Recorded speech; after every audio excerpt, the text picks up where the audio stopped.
ஆந்திர மாநிலம் விஜயவாடாவை புரட்டி போட்ட பெருவெள்ள பாதிப்பின் காட்சிகளே இவை. குடியிருப்புகள், வாகனங்கள் அனைத்தும் வெள்ளத்தில் தத்தளிக்க மக்கள் அத்தியாவசிய பொருட்கள் கிடைக்காமல் அவதியடைந்து வருகின்றனர். வெள்ளத்தில் சிக்கி தவிப்பவர்களை மோட்டார் படகுகள் மூலம் மீட்கும் பணிகளும் முழு வீச்சில் நடைபெற்று வருகின்றன.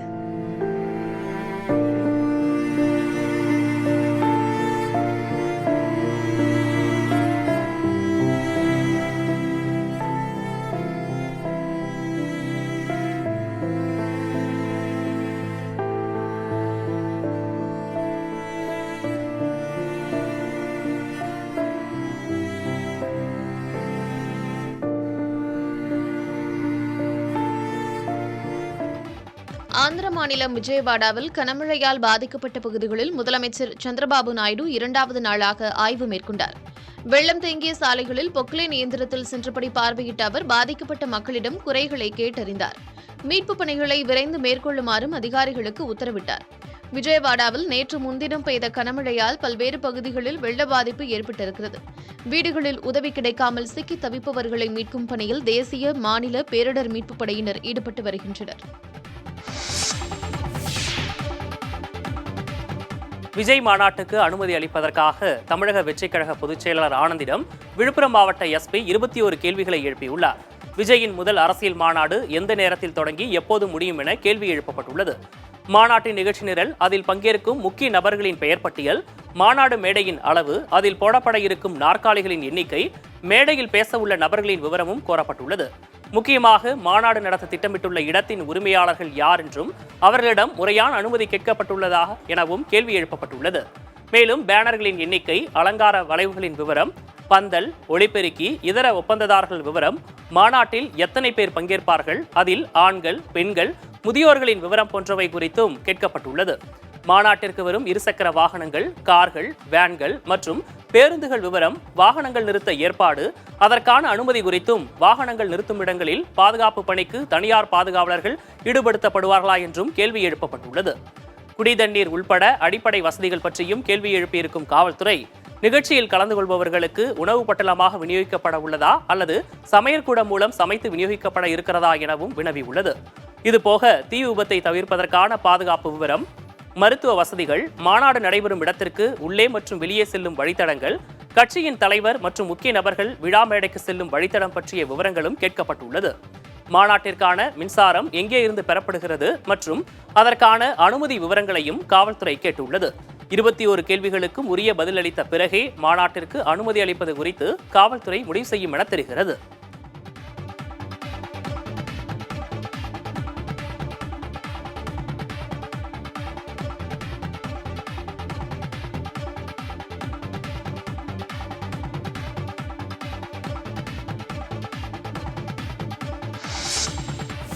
அமைச்சர் பொன்முடி மீதான செம்மண் குவாரி வழக்கில் அரசு தரப்பில் கூடுதல் சாட்சிகளை விசாரிக்க விழுப்புரம் நீதிமன்றம் அனுமதி அளித்துள்ளது.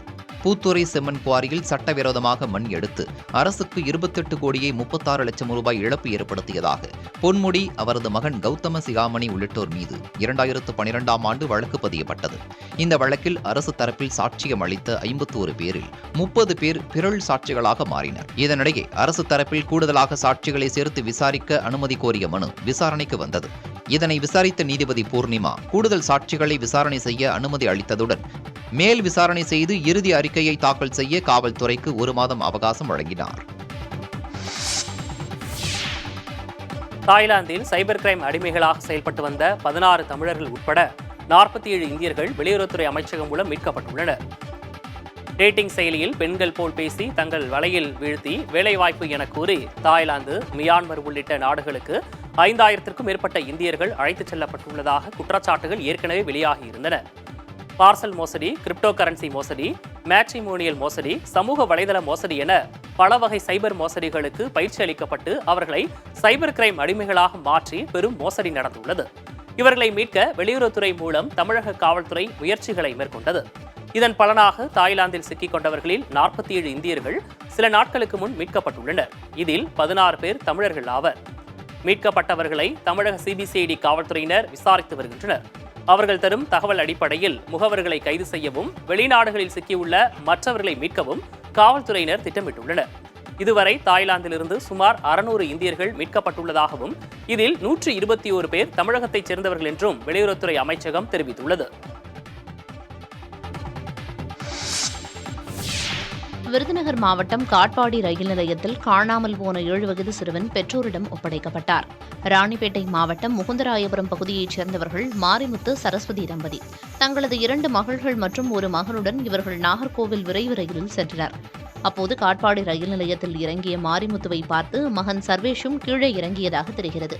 இதனையடுத்து தனது மகன் காணாமல் போனது குறித்து மாரிமுத்து ரயில்வே காவல் நிலையத்தில் புகார் அளித்தார்.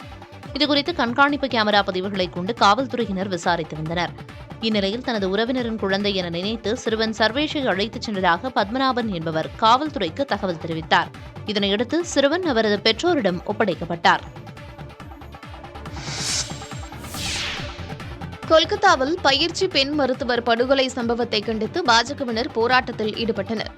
அலிபூர்துவாரில் பாஜகவினர் தடுப்புகளை தாண்டிச் செல்ல முயன்றனர். அப்போது காவல்துறையினர் தண்ணீரை பீச்சியடித்து போராட்டக்காரர்களை விரட்டினர்.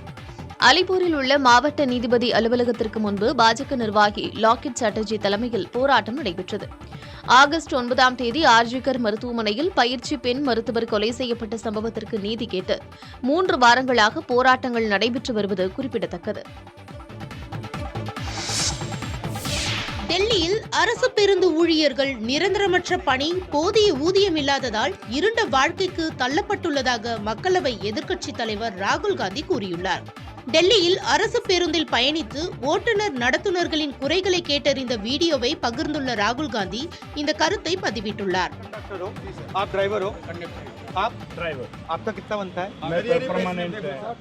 அவர் வெளியிட்டுள்ள பதிவில் ஓட்டுநர்களின் அன்றாட வாழ்வின் பிரச்சனைகளை தாம் கேட்டறிந்ததாக கூறியுள்ளார். மேலும் பயணிகள் பாதுகாப்பிற்காக நியமிக்கப்பட்ட ஊர்காவல் படையினருக்கு கடந்த 6 மாதங்களாக ஊதியம் வழங்கப்படாதது உள்ளிட்ட விவகாரங்கள் தமக்கு அதிர்ச்சி அளிப்பதாகவும் ராகுல் குறிப்பிட்டுள்ளார். நாள்தோறும் மில்லியன் கணக்கான பயணிகளின் பயணத்தை எளிதாக்கும் ஓட்டுநர்கள் நடத்துனர்களின் அர்ப்பணிப்புக்கு ஈடாக அவர்களுக்கு அநீதியே கிடைத்திருப்பதாகவும் ராகுல் வேதனை தெரிவித்துள்ளார்.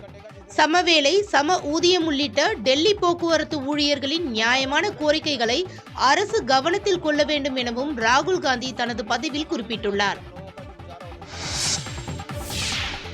ஆளுநர் பதவிகள் ஒழிக்கப்பட வேண்டும் அல்லது தகுதியானவரை மட்டுமே அப்பதவிக்கு தேர்வு செய்ய வேண்டும் என காங்கிரஸ் மூத்த தலைவர் அபிஷேக் மனு சிங்வி தெரிவித்துள்ளார்.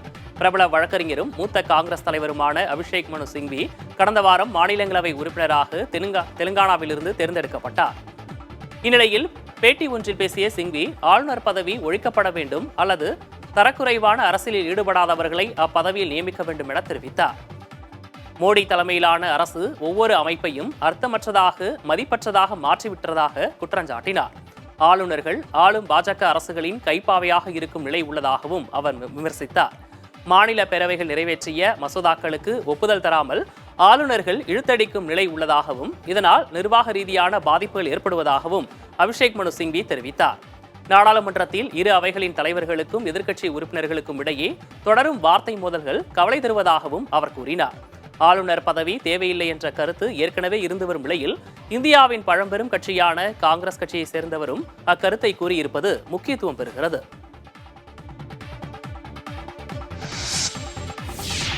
கேரள திரையுலகை உலுக்கி வரும் பாலியல் விவகாரத்தில் பெரிய நடிகர்கள் பேசினால் பாதிக்கப்பட்ட நடிகைகளுக்கு ஆதரவாக இருக்கும் என நடிகை ராதிகா வலியுறுத்தியுள்ளார். சென்னையில் செய்தியாளர்களிடம் பேசிய அவர் ரஜினி பேசாதது குறித்தும் விஜய் பேச வேண்டும் என்பது குறித்தும் கருத்து கூறியுள்ளார். டிசப்பாயின்மெண்ட் எனக்கு என்னன்னா, நிறைய தப்பு பண்றவங்க நான் என் கண்ணால பார்த்திருக்கேன். நிறைய பேர் தப்பு பண்ணிருக்காங்க. ஆனா சொசைட்டி அந்த ஆம்பளைய தான் மேல தூக்கி வச்சு கொண்டாடுறீங்க. மேல தூக்கி வச்சு நீங்க கொண்டாடுறீங்க. அப்ப எங்க ஹீரோயின்ஸ், ஒவ்வொரு ஹீரோயினுக்கும் ஒரு கதை இருக்குங்க, எனக்கு தெரியும். அந்த ஹீரோயின்ஸ் எல்லாம் என் பக்கத்துல உட்கார்ந்துட்டு நாங்க இப்படியே உட்கார்ந்துட்டு இருக்கோம். எனக்கு அதுதான் எனக்கு ஃபெயிலியரா தெரியும். இந்த பக்கம் பார்த்தா சுனிதா வில்லியம்ஸ் அங்க இங்க ஸ்பேஸ்ல உட்கார்ந்து இருக்காங்க. இந்த பக்கம் பார்த்தா ஒரு கமலா ஹாரிஸ் பிரசிடென்ட்க்கு ரன் பண்றாங்க. நாங்க இன்னும் இந்த மாதிரி கேவலமான விஷயத்தை பேசிக்கிட்டு இருக்கோம். I think that is a failure in society and for women.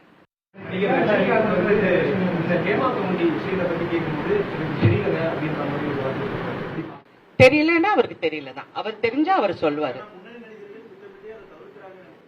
Sir நான் உடனே இதுலயும் ஒரே ஒரு விஷயம் நான் சொல்ல ஆசைப்படுறேன். உங்களுடைய மௌனம் தப்பாக தெரியும். உங்களுடைய மௌனம், நீங்க இது எதுக்கு சொல்லணும், இது சொன்னா இது நான் என்ன பதில் சொல்லணும், ஒன்னும் சொல்ல வேண்டாம். நான் இந்த பெண்களுக்கு பாதுகாப்பு கொடுக்கறதுக்காக எல்லாரோடையும் உட்கார்ந்து நான் சரியாக செயல்படுவேன். ஒரு வார்த்தை சொன்னா அந்த பாதிக்கப்பட்ட பெண்களுக்கு ஒரு சகோதரியா இருக்கலாங்க, தெரியாத மூஞ்சியா இருக்கலாம், but she is a woman. உங்க ஃப்ரெட்டர்னிட்டியில இருக்கிற பெண்.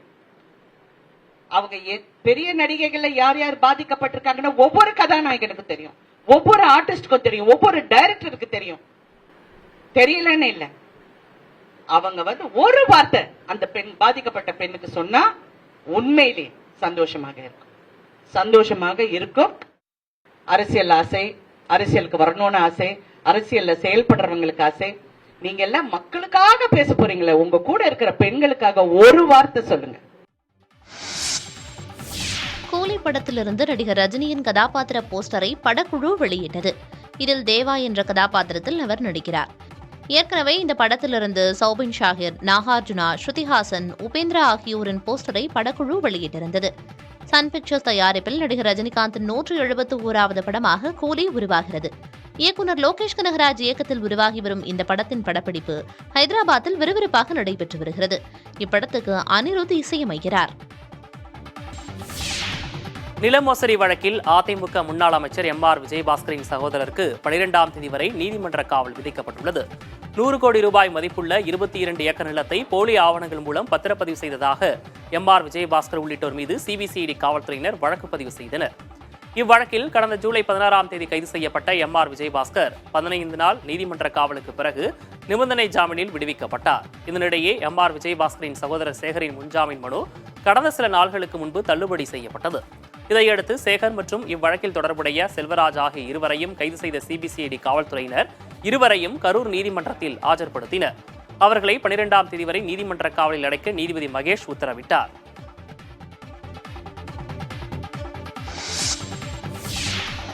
என்எல்சியில் இரவு பகலாக போராட்டம் தொடரும் என ஒப்பந்த தொழிலாளர்கள் அறிவித்துள்ளனர். என்எல்சியில் 18 ஆண்டுகளாக பணியாற்றும் ஒப்பந்த தொழிலாளர்கள் 40 பேருக்கு திடீரென வேலை வழங்காததை கண்டித்து 2வது நாளாக போராட்டம் நடத்தப்பட்டது. 2வது சுரங்கத்தில் பணியாற்றும் தொழிலாளர்களுக்கு வேலை வழங்காததை கண்டித்து 1ஆம் தேதி முதல் போராட்டம் நடத்தப்பட்டது. இதன் எதிரொலியாக என்எல்சி அதிகாரிகளுடன் நடந்த பேச்சுவார்த்தை தோல்வியில் முடிந்தது. இதனால் 2வது நாளாக சுரங்க வாயிலை முற்றுகையிட்ட ஒப்பந்த தொழிலாளர்கள் நிரந்தர வகையிலான ஒப்பந்த பணி வழங்க வலியுறுத்தினர். இந்த போராட்டத்தில் 120 தொழிலாளர்கள் பங்கேற்றனர். இதனிடையே இரவு பகலாக போராட்டம் தொடரும் என அவர்கள் அறிவித்துள்ளனர்.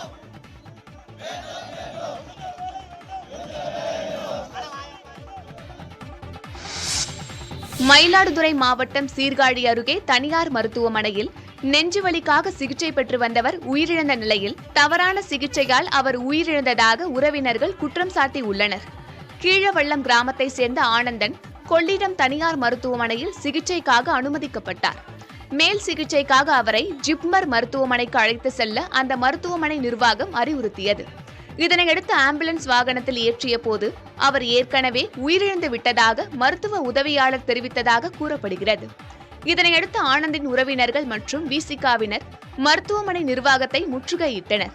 தவறான சிகிச்சையால் அவர் உயிரிழந்ததாகவும் மருத்துவமனையை மூடக்கோரியும் அவர்கள் சாலை மறியலில் ஈடுபட்டனர். அப்போது சிலர் திடீரென மருத்துவமனை கண்ணாடியை உடைத்ததால் அங்கு பரபரப்பு நிலவியது. இது தொடர்பாக ஆனந்தனின் சகோதரர் அளித்த புகாரை ஏற்றுக்கொண்ட காவல்துறையினர் நடவடிக்கை எடுப்பதாக உறுதியளித்தனர். போராட்டம் கைவிடப்பட்டதை தொடர்ந்து ஆனந்தின் உடல் உடற்கூராய்வுக்கு அனுப்பி வைக்கப்பட்டது. உதவி தேவைப்படும் சரியான நபருக்கு உதவுவதற்கு சாதிவாரி கணக்கெடுப்பு உதவும் என RSS அமைப்பு தெரிவித்துள்ளது. கேரள மாநிலம் பாலக்காட்டில் நடந்த கருத்தரங்கில் பேசிய RSS மூத்த செய்தி தொடர்பாளர் சுனில் அம்பேத்கர் சாதிவாரி கணக்கெடுப்பு மூலம் பின்தங்கியுள்ள உதவி தேவைப்படும் மக்களுக்கு சரியாக உதவ முடியும் என தெரிவித்தார். ஆனால் சாதிவாரி கணக்கெடுப்பை தேர்தல் அரசியலுக்கான ஆயுதமாக பயன்படுத்தக்கூடாது என்றும் RSS மூத்த நிர்வாகி சுனில் அம்பேத்கர் கூறியுள்ளார். சாதிவாரி கணக்கெடுப்பு நடத்துவதை RSS மற்றும் பாஜகவினர் விரும்பவில்லை என காங்கிரஸ் மூத்த தலைவர் ராகுல் காந்தி உள்ளிட்டோர் பகிரங்கமாக குற்றம் சாட்டி வந்தனர். இந்த நிலையில் சாதிவாரி கணக்கெடுப்பு நலத்திட்டங்களை நிறைவேற்ற பயன்படும் என RSS கூறியுள்ளது குறிப்பிடத்தக்கது. தமிழகத்தை விட புதுச்சேரியில் மின் கட்டணம் குறைவு என அம்மாநில மின்துறை அமைச்சர் நமச்சிவாயம் கூறியுள்ளார். புதுச்சேரியில் மின் கட்டணங்கள் உயர்த்தப்பட்டுள்ள நிலையில் அவர் விளக்கம் ஒன்றை வெளியிட்டுள்ளார். மின்சார கொள்முதல் கட்டணம் உயர்வே மின் கட்டண உயர்விற்கு காரணம் என தெரிவித்துள்ளார். மேலும் வீட்டு உபயோக மின்சாரத்திற்கு 200 யூனிட் வரை அரசு மானியம் வழங்கப்படும் என அமைச்சர் நமச்சிவாயம் தெரிவித்துள்ளார். முதல் 100 யூனிட்டுகளுக்கு தலா ₹2.70 கட்டணமாக உள்ள நிலையில் இதற்கு யூனிட்டிற்கு 45 காசுகள் மானியமாக வழங்கப்படும் என அமைச்சர் கூறியுள்ளார். எனவே பயனாளர்கள் ஏற்கனவே செலுத்தி வந்த அதே ₹2.25 கட்டணமே செலுத்தினால் போதுமானது என அமைச்சர் கூறியுள்ளார். 101 யூனிட் முதல் 200 யூனிட் வரை ஒரு யூனிட்டுக்கு 40 காசு மானியமாக வழங்கப்படும் என்றும் அமைச்சர் கூறியுள்ளார். 100 யூனிட்டுகளுக்கு கீழ் பயன்படுத்துவோருக்கு 50 விழுக்காடு அரசு மானியம் திட்டம் தொடரும் என்றும் அவர் கூறியுள்ளார்.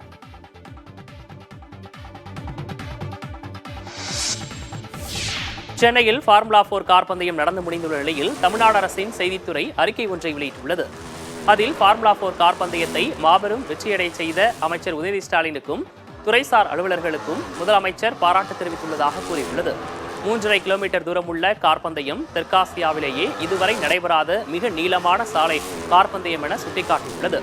பந்தயத்தில் பங்கேற்ற 8 அணிகள் தலா 2 கார்கள் வீதம் 16 கார்களை பயன்படுத்தியதாகவும் இந்த போட்டி பகலிரவு பொழுதில் வெற்றிகரமாக நடந்து முடிந்துள்ளது என்றும் தெரிவித்துள்ளது. ஃபார்முலா 4 கார் பந்தயத்துடன் JK ஜூனியர் சாம்பியன்ஷிப் போட்டியும் நடத்தியுள்ளதாகவும் அமைச்சர் உதயநிதி நடத்திய ஃபார்முலா 4 கார் பந்தயம் தமிழ்நாடு விளையாட்டுத்துறை வரலாற்றில் ஒரு முக்கிய மைல்கல் என்றும் அந்த செய்திக்குறிப்பில் கூறப்பட்டிருக்கிறது.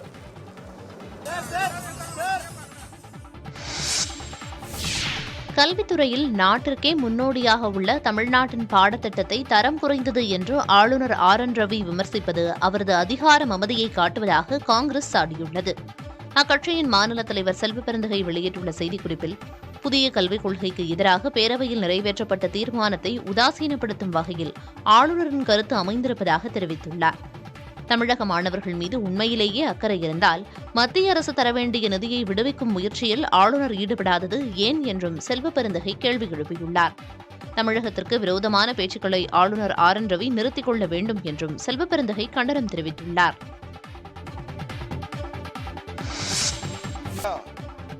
ஆம் ஆத்மி கட்சி குற்றவாளிகளின் கைகளில் சிக்கியுள்ளதாக மத்திய அமைச்சர் கிரிராஜ் சிங் குற்றம் சாட்டியுள்ளார்.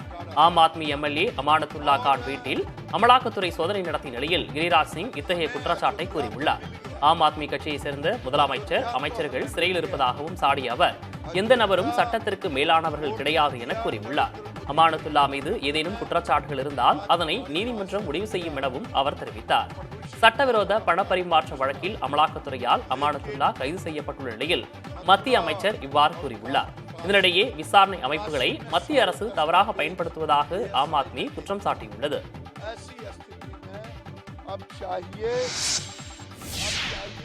சென்னை மெட்ரோ ரயிலில் மாதாந்திர பயணங்களின் எண்ணிக்கை ஆகஸ்ட் மாதத்தில் 95,43,000 என்ற புதிய உச்சத்தை எட்டியுள்ளது. சென்னை மெட்ரோ ரயிலில் பயணம் செய்பவர்களின் எண்ணிக்கை கணிசமாக அதிகரித்து வருகிறது. கடந்த ஜனவரியில் 84 லட்சமாக இருந்த இந்த எண்ணிக்கை ஜூலையில் 95,35,000 கடந்தது. தற்போது ஆகஸ்ட் மாதத்தில் மட்டும் 95,43,000 பயணங்கள் மேற்கொள்ளப்பட்டுள்ளன. அடுத்தடுத்த மாதங்களில் இந்த எண்ணிக்கை 1 கோடியை எட்டும் என எதிர்பார்க்கப்படுகிறது. 2ஆம் கட்ட ரயில் பணிகள் முடிவடைந்து பயன்பாட்டுக்கு வரும்போது சென்னை மெட்ரோ ரயில் டெல்லி, மும்பை உள்ளிட்ட மெட்ரோ ரயில்களின் மாதாந்திர பயண எண்ணிக்கையை முறியடிக்கும் என அதிகாரிகள் தெரிவிக்கின்றனர். கள்ளக்குறிச்சி மாவட்டம் உளுந்தூர்பேட்டையில் நிற்காமல் சென்ற அரசு பேருந்தை மாணவர்கள் கல்லெறிந்து சேதப்படுத்தியுள்ளனர். கடலூர் மாவட்டம் கன்னியாகுப்பத்திலிருந்து ஏராளமான பயணிகளுடன் உளுந்தூர்பேட்டை நோக்கி சென்ற அரசு பேருந்து காட்டுநெமிலி கிராமத்தில் நிற்காமல் சென்றதாக கூறப்படுகிறது. பேருந்துக்காக நீண்ட நேரமாக மாணவர்கள் காத்திருந்த நிலையில் அந்த பேருந்து நிறுத்தத்தில் நிற்காமல் சென்றதால் ஆத்திரமடைந்தனர். இதனால் பேருந்து மீது கல்லெறிந்தனர். இதில் பேருந்தின் பின்பக்க கண்ணாடி உடைந்ததோடு பின்பக்க இருக்கையில் அமர்ந்திருந்த பயணிக்கு காயம் ஏற்பட்டது.